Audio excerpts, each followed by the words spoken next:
I found out that my weird best friend is a stalker after a night out. I wasn't gonna let that slide.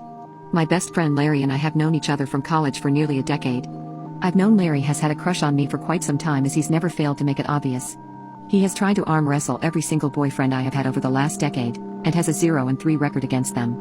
Recently Larry has also been increasingly misogynistic and red-pilled in regards to his views on women. Me and him have had many talks about it, but he is still my best friend, so I wasn't going to let differing viewpoints ruin our friendship. Recently, Larry invited me on a night out just with him. His mother had recently been diagnosed with cancer and he said he wanted to blow off some steam with his best friend. I obliged as I wanted to be there for him, but how he talked about this night made me a little wary. I was aware that if I drank too much and woke up hungover, I would be susceptible to something happening to me, so I popped a hangover strip before going out just in case he tried doing anything sketchy while I was under the influence. I of course trusted Larry, but wanted to take all the precaution that I could, you know? We went out to a club in a pretty shady part of town. There was a very young-looking bouncer and a crackhead lying in the alley leading up to the club, so I was already a bit sketched out. We went in and the night started fine, with Larry buying me a drink and me consoling him about his mother and her cancer. When we were each 3 drinks deep, Larry asked to dance.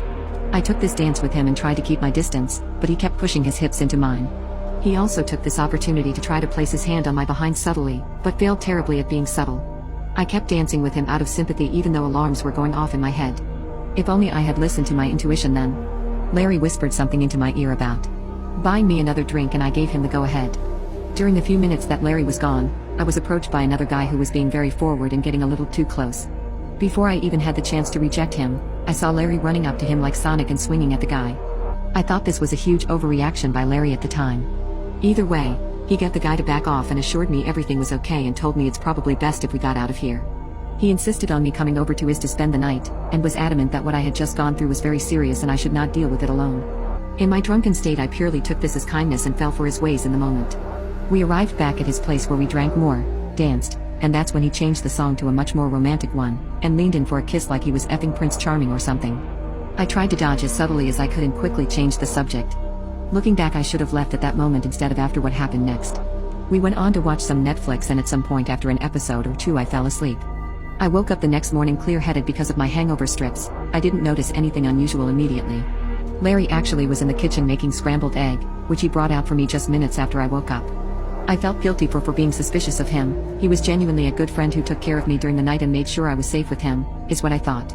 After eating the eggs I thanked Larry for everything and headed out the door. I grabbed my jacket and started to walk home.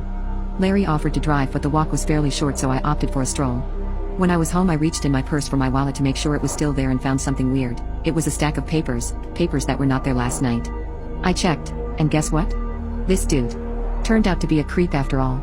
The pages, of which there were about 7, were all handwritten love letters from Larry. These letters started off as sweet, but halfway down the first page it became creepy. He even mentioned the names of my dead parents. I never told Larry this, but I am a foster kid. My parents passed away in a car crash when I was 3. Nobody knows that. Nobody. How the F does he know? Here is an excerpt from the letter. I love you, Olivia. You are the reason I wake up every morning. You are the reason I buy the toothpaste I do, because you use it too. I want my smile to be like yours. Remember the 17th of last month? It was a Tuesday. You texted me out of the blue, telling me that you randomly saw me at the park but I was too far away to say hello. My cover was almost blown, but it's all okay. I figured it all out. You remember how we went to the theme park and you threw up after one of the rides? I pulled your hair back, didn't I? You remember it, my love, I'm sure. With no hangover I was able to read the whole 7 pages then and there. Reading that with a hangover would have made me either think it was a joke or pass out. I'm not sure which one would be worse. After reading that, I wanted him completely out of my life. I thought maybe I could just avoid him, but nope. Larry, or rather Joe Goldberg, became obsessed with me. He started stalking me, leaving love letters at my apartment, texting me through various fake social media accounts, and trying to reach me anonymously through my friends. He works in IT and is a tech wizard, so he hacked into my Instagram where he announced that we were together. It took about a month of this before I got sick and tired of it. I was terrified that he would move on to physically harming me. So I told my 2 older brothers, who are both very overprotective and already didn't like Larry. I texted Larry and asked to meet up. He agreed, and I sent my brothers to greet him. Last I heard of Larry, he was in the hospital with a broken nose and a black eye.